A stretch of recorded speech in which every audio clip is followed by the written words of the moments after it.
Nakasuway na ba mo buhat aning upi sa inyo ha mga kapobre? O wala pa suway ninyo ni kay pertigyong pagkalamia? Maayong adlaw kaninyong tanan mga kapobre, kay nahumanan namta sa balay ni tatay, balik na po ta diri sa tong payagamay. Murag wala na gid tay kahumanan aning panday. Mao to mga kapobre, kay dugay pa man gid mi mahuman diri, gamay ra ba gid ni akong gipahimo dinhi sa ako ang lugar mga kapobre. Pero lang diri ta malangay sa akob-akob unya kawayan man gud akong gigamit, mga butong sapsapan pa, panitan pa nang pertigi kaayong langaya. Magduha ka bulan naming pinanday dinukdok diri napita. Maghimo mo gingon ani mga kapobre nga kawayan inyong gigamit. Mas nindot jud kay mo recommend jud ko nga barnisan ninyo daan labi na ang inyuhang kawayan or butong pinanitan. Grabe kasulido sa atong panday mga kapobre, gikan sa balay ni tatay balik na po diri sa ato ang payag-payag gamay. Karon deserve makakaon sa atong panday og budbud nga bulanghoy. Kini lang sa kay mao magini atong madali diri sa bukid. Balanghoy, daghan naman kay itong magamit sa balanghoy, pwede magputo, pwede magbudbud, pwede magtamping, pwede magkiping, pwede mag-upi. Ang atong buhaton karon mga kapobre, mag-upi ta og magbudbud. Pero adisir ng tanan mga kapobre, lutuan sa nato silag sabaw para nindot ang ilahang paniudto. Mao gini akong role na diri pirmi mga kapobre, tighikay sa ako ang mga pinalanggang panday. Nga nangutana og pila mi kabuk igsoon ka magulangan ko og 7 mi kabuk mga kapobre og mao na among kamanghuran duha babae og lalaki. Kami lang gyud pirmi ang inyong makit-an mga kapobre, kay tungod ang akong mga igsoon wala man sa diri, nanapoy ang uban nakalain-lain na pud ang ilang pamilya. Ang ako na lang gyud ani mo'y wala pa. O bitaw nang moingon ko ni mama nga pun-i pa mima aron mahimo ming isa ka dosina. Pero tanang nindot nga imong gipangandoy nga maabot sa imong kinabuhi diring kalibutan na maabot ra gid na sa imuha basta makahuwat lang gyud ta. O diba pertinagin taasan akong nalagpot nga storya. Nagkagod na akong papa mga kapobre, ang akong mga mangho diri.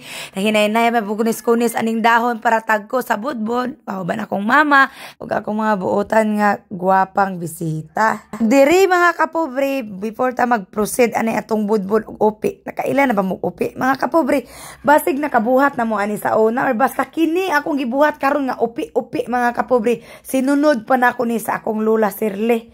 Katugid akong lula mga kapobre, maayo gyud kay ito mo buhat og upi. Kini mao na akong gibuhat, murag gipurma bitog balunan sa una. Atong balunan sa una may eskwela tang dahon saging man gyud, paibabuan pa gyud ginamos og walay ginamos, asin, puston og papel. Mao na siya mga kapobre, gibutangan nako na siya og butong. Dayon ang gitapings nako sa babaw kay kamay na kinugay. Dayon pusto nag-ingon ana, gikross na ko purma ang dahon sa saging para dili na siya lisod i-fold. O, ingon ana na siya. Upi ang among ngalan anak diri mga kapobre. Sungog bitaw kong mama, mao bitaw min sige pangutana, ikaw man gini nakasunod sa imong lola. O kani ang budbud mga kapobre, same ra gihapon og kanang proseso dito sa pagbutang. Ato na siyang gipisat daan sa kutsara para mulapad siya, para mahimong ilawom ang atong palaman na butong ug ang atong kinugay. Gilami gyud mo ang among budbud ug upi karong adlaw mga kapobre para malipay pagit atong panday. Kay naabot naman ta sa dahon saging mga kapobre.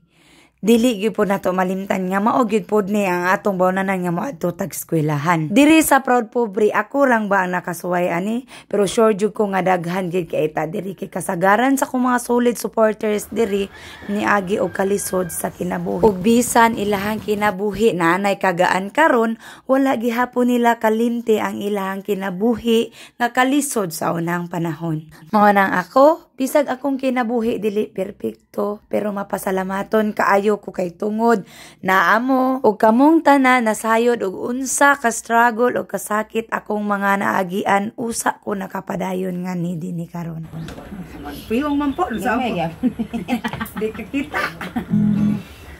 Wag kabaya isa likwan, di man gani ang kalanggaman.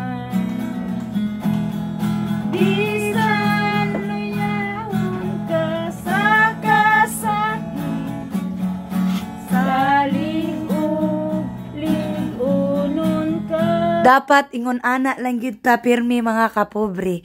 Sama sa kanta, bisan og luyahon ka, salig kay ligunon raman kita niya. O karon naluto na gyud ang atong upi mga kapobre. Og upi bapod gaha ang pangalan ani diha sa inyo ha. Basta kay agbin gay na kog tamping ni pero si mama mo insist jud si mama nga upi daw ni dili daw ni tamping man ang paghatag nako niya mga kapobre pag human ako og kaon perting katawan niya kay tamping man jud ang tamping kuno lahi daw tong tamping mga kapobre kanang iluto daw to si nga pinauga kini kay naamay sabaw sa ato pa budbud yun ni og upi paghatag nako niya perti magid niya ang katawan. Hala unsa pa may gihuwat ninyo diha mga kapobre pagpagaling na mo diha og bulangoy og namoy nidniran mas maayo magnidnid mo dayon pa ibaboy ninyo kinuskus nga buto. Tamping.